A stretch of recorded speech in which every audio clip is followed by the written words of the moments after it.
Hello, and welcome to another episode of The English Couple.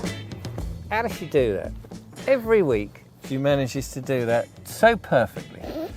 This is not a full episode as we normally do. This is a update episode with insert bits which we have filmed.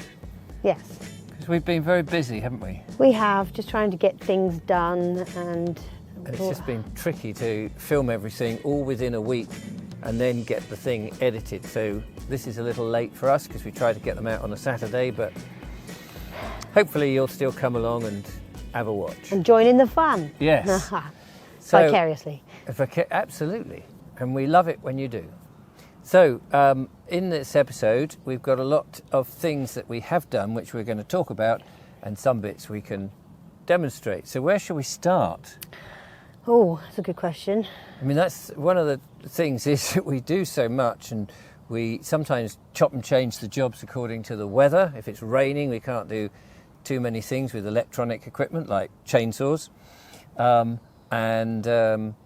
we haven't had that much rain recently. No, it's both a boon and a bane because the pond is emptying because they're using a lot, because the more we've got in the ground growing, the more water we need to water them, obviously. And yes, that's an interesting thing, the watering business, because we water a little bit in the mornings, and then we mainly, when we go home, we have to water at night. And that watering job, the more we've planted or the more we're growing, takes longer and longer. It does. It's a bigger and bigger task, which we're not complaining about. Not at all. At all. No.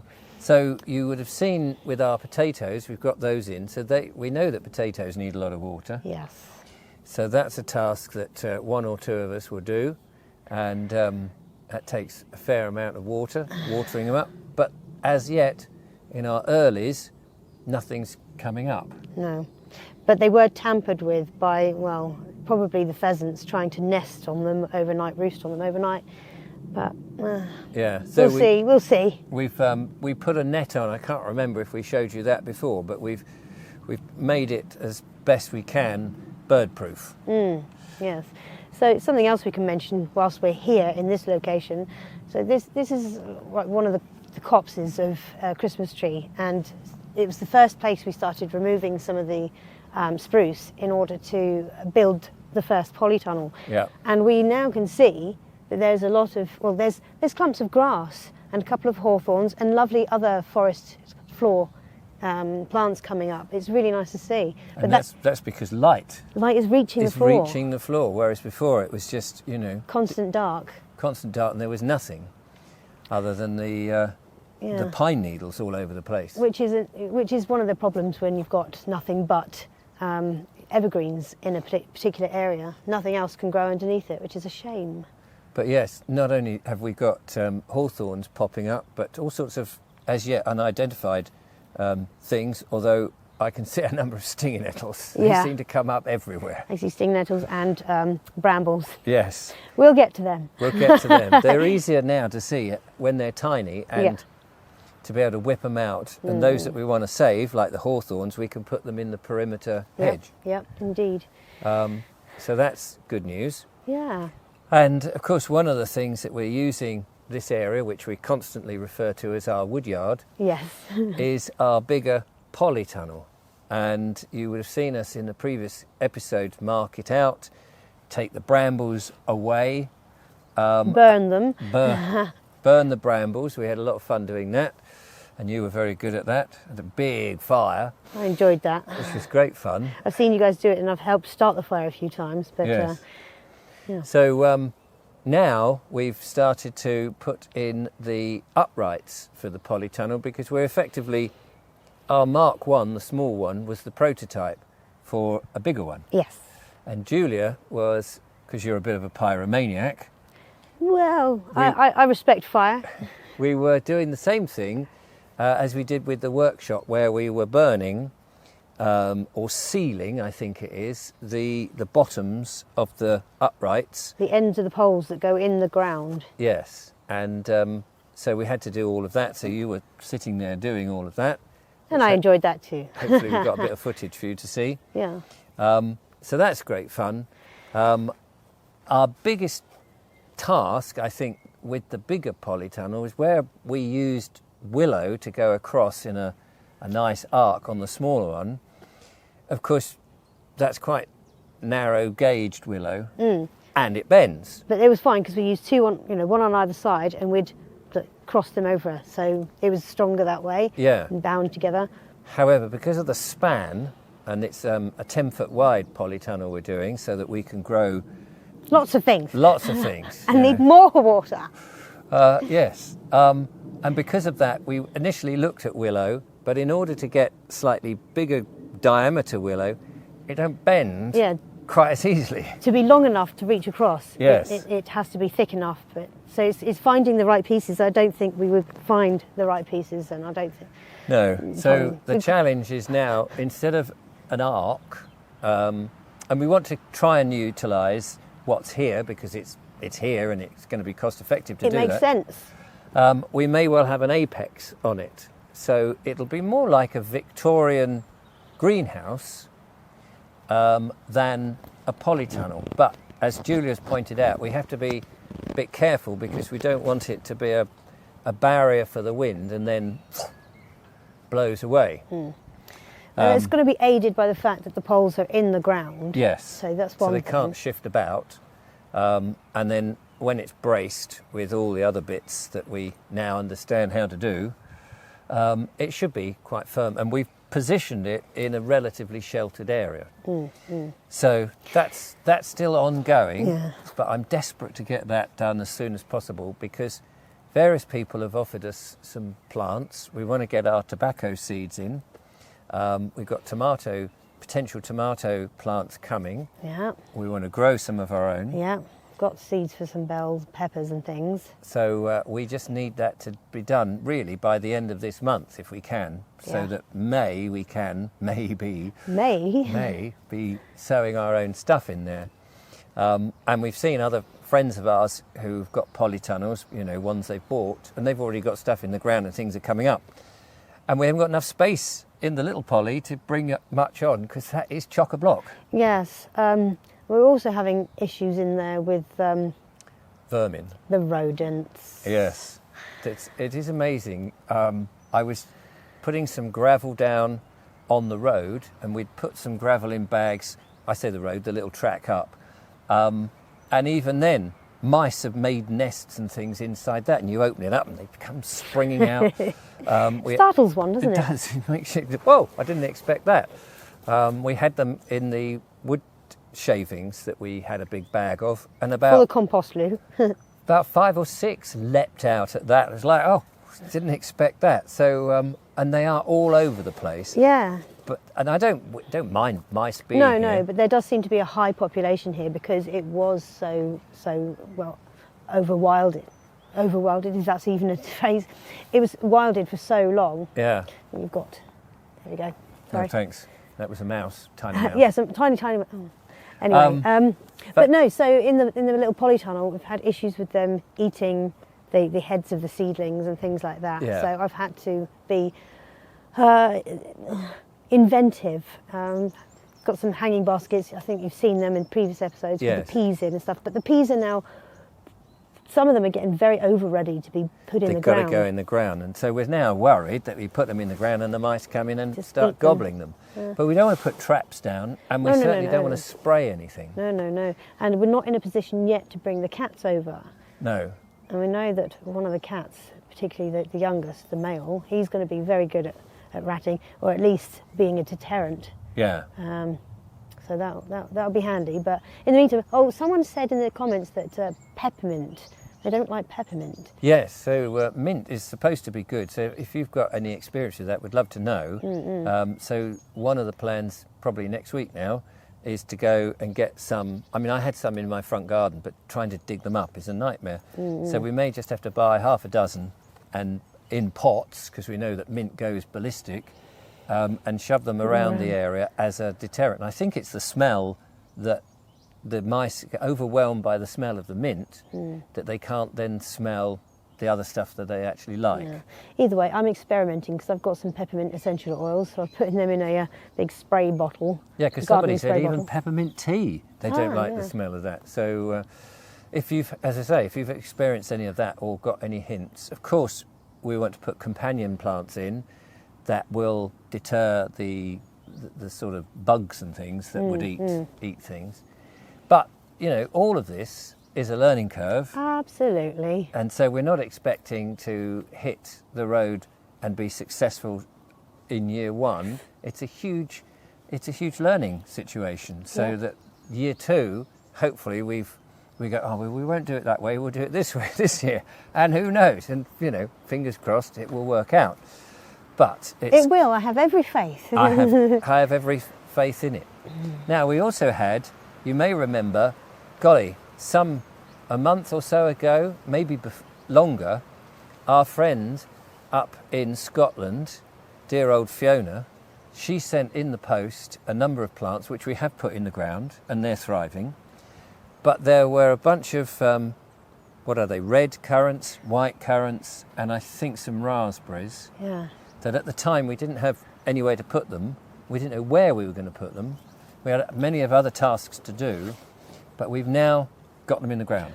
I don't mean to correct you, but I think those came from someone else, from an event we were at in Somerset. But anyway, that's by the by. Could be. But they like you say, they went by the wayside for a little bit, and we weren't sure if they were actually still alive or not. But some of them have come springing forth. Yes. So it's lovely to see the growth now that we're in the spring. It's lovely to see all the what, you know, you think it's just a stick and it's doing bugger all, and then suddenly something's coming out of it and you go, oh, I'm glad we didn't throw it away because it's sprung into life. It's very exciting when that happens, isn't it? It is. You kind of go, oh. So and whereas others, we look at them, we go, oh, I really don't think that's going to do anything, but we'll give it a go. But those cabbages are planted last year. Oh my God. They've gone mad, they're massive. Massive cabbages. They don't look much like cabbages, but they taste like cabbage. We've had a couple of harvests from our cabbage, and of course the land cost a certain amount of money. The various bits and bobs that we've put in here have cost a certain amount of money, and the diesel, which is going up in price every blinking day, has cost us the commute here. So our first harvest, you could say, has cost several £1,000s for a cabbage. And you think, that's insane. But of course, as we go on, the cost of actually those vegetables will drop down and become realistic at some point. Yes. But the taste... Absolutely lovely. So, you know, it is worthwhile in the end, and we're just loving it, you know. And I think that comes across in everything that we do, even though some of it's a challenge and some not. But so I'm just trying to think what other things that we've been sorting out. Well, I was saying about the peas, they desperately need to go in the ground, but I'm worried about putting them in the ground, because there have been some tunnels underneath the original pea bed. Yes. So I've had to kind of rejig that, tidy it up and try and discourage them. The other day we went to our compost heap, and I think there's a bit of footage that we can show you where we talk about that. So let's play that in.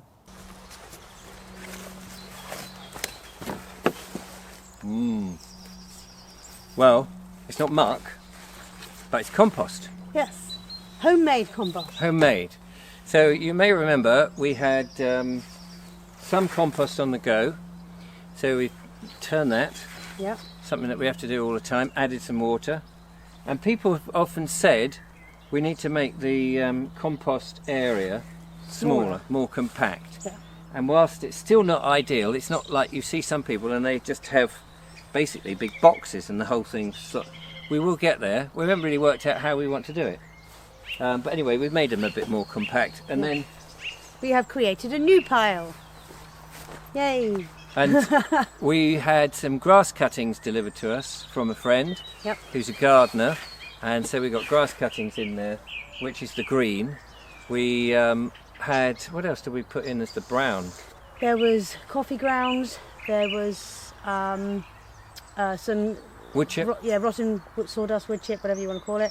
Oh yeah, sawdust, that's right. Yeah. Oh, and some of the old long grasses, because the top of it was kind of mulching quite nicely where it was getting wet, but underneath I realised it was still quite dry and getting dusty. Yeah. As in mould dusty. Anyway, so I've flattened that out a bit to get more wet in there and get it all crunched down. But some of that was added. And that was the grass that was cut last year by our friend Ian and his tractor, which we just dumped up, and it was kind of slowly doing the composting on its own. Yeah, and I did use some of it for this pile as well, but it was in better condition to use for this one. And of course, did we add some dung to it all? Can't remember if we... Yes, I think we added a barrow of dung as well. Yes, and we have got a compost loo. Yes.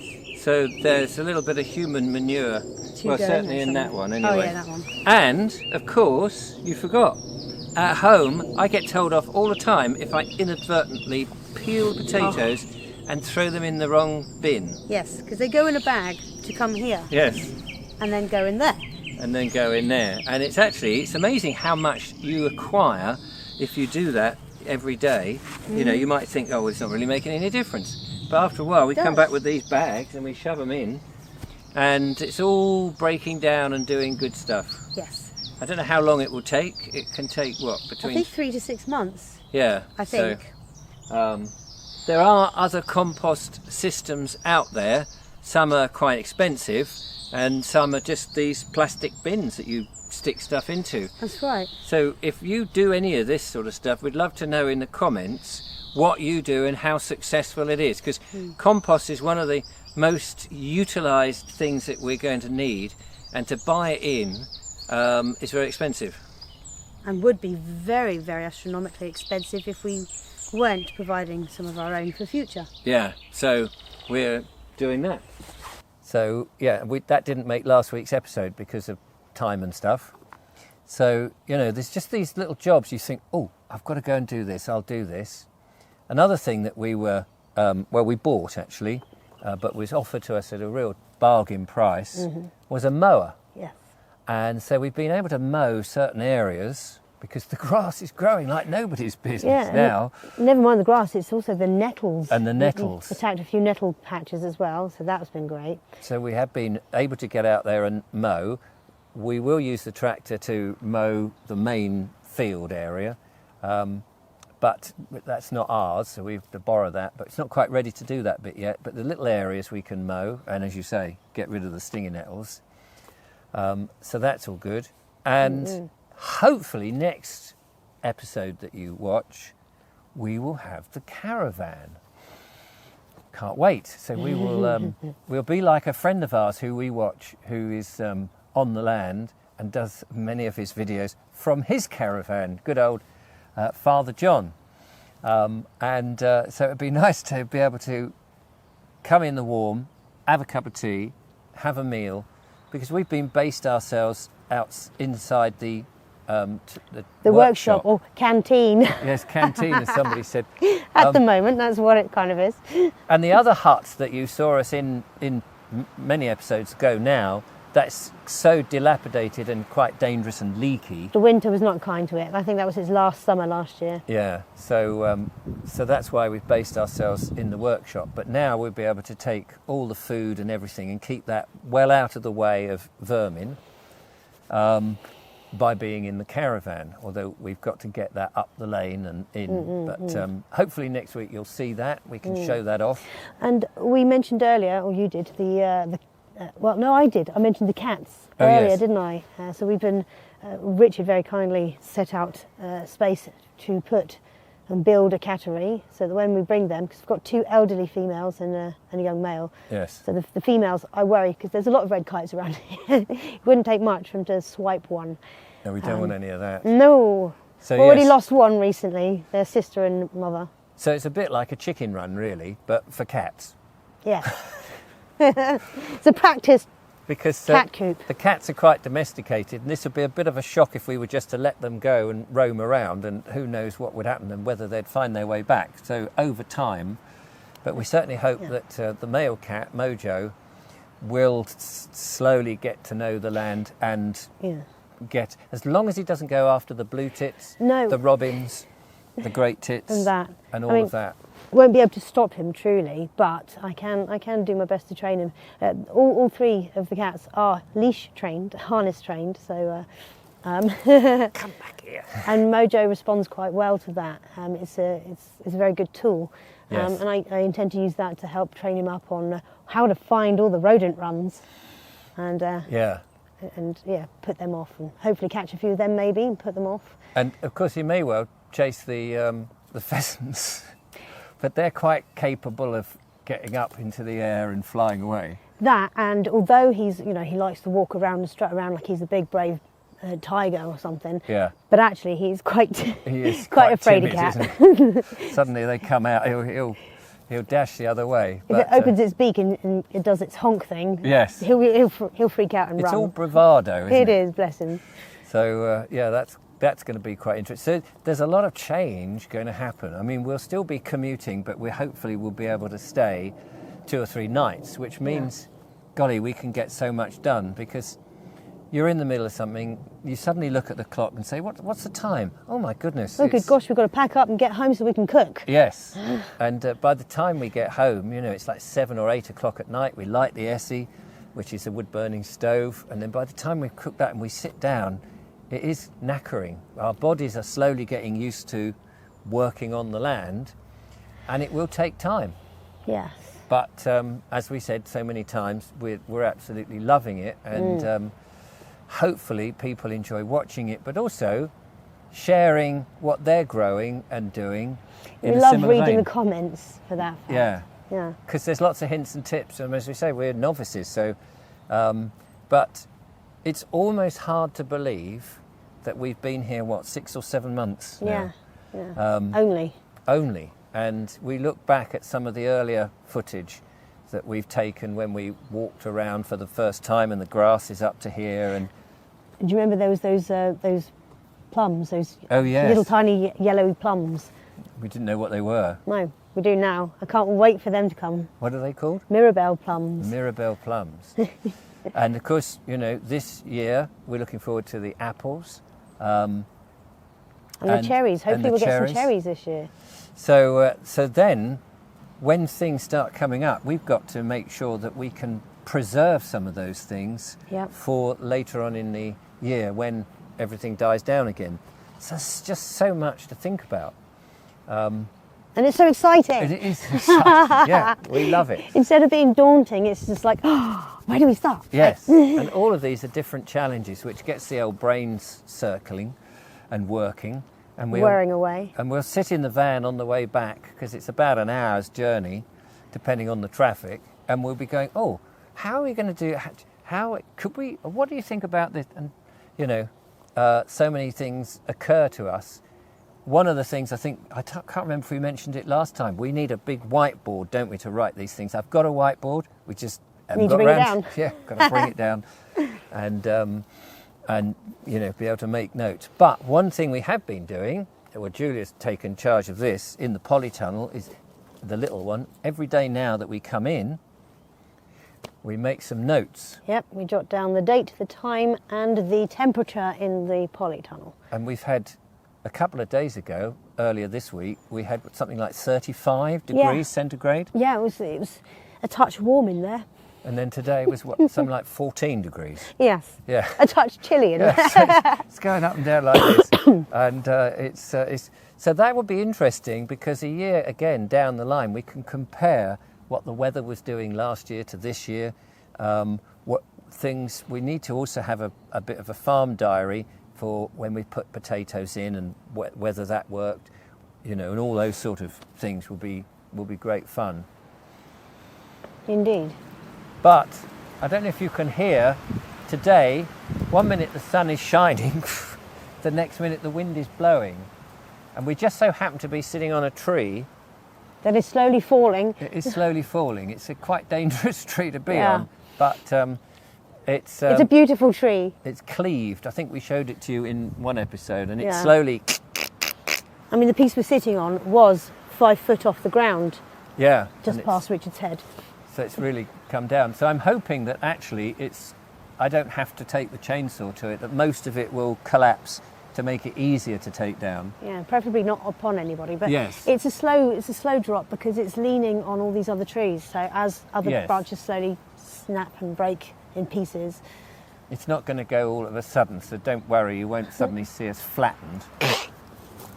Sorry, that's what was funny. Wasn't funny. I'm just trying to think, because we've done lots of different bits and pieces here. We haven't really been using the tractor this week, hadn't had to, No. because everything that we've been working on has been within the locality, so that's quite good. No big things to shift. No big things, yeah. But yes, as it's been dry, not as much rain, and the pond's been drying out, but it does mean that the ground is more solid Yes. for the receipt of our caravan, Yes. which is a good thing. And I've built a veranda now for the caravan. I haven't screwed it down properly until the caravan's in No. situ, because I was slightly worried that the door of the caravan wouldn't open because the veranda was too high. Yeah. So until the caravan's in, but you know, next week you'll be able to see all of that. Yeah. And we'll try and be a bit more on the ball with filming. Yeah, it's just there's so much to do, and to have to stop and Yes. set up the camera, and But we do. it's not that it's not worth it. No, it's no. just that we've got so much to do and so little time. Every That's the job. point. We need to get some time to go with our rosemary. Yes, get some And time. sage. Yes, we've got some. I mean, that's another thing, isn't it? We've got herbs that we want to see, but we just need space to do it. We were going to do some at home, but as we said, by the time we get home, It's late and we're knackered and we've got Yeah. to feed ourselves and sleep. and we've still got our main crop of potatoes, which are chitting away, to get in very soon. I need to double check when that happens. Yeah. People will be saying, "Oh, you've left it too long," or Too whatever. late, it's already been gone. So, you know, and there's only the two of us, and yeah, this is. It's a big thing. It's a big thing, but we're up for it. Yes.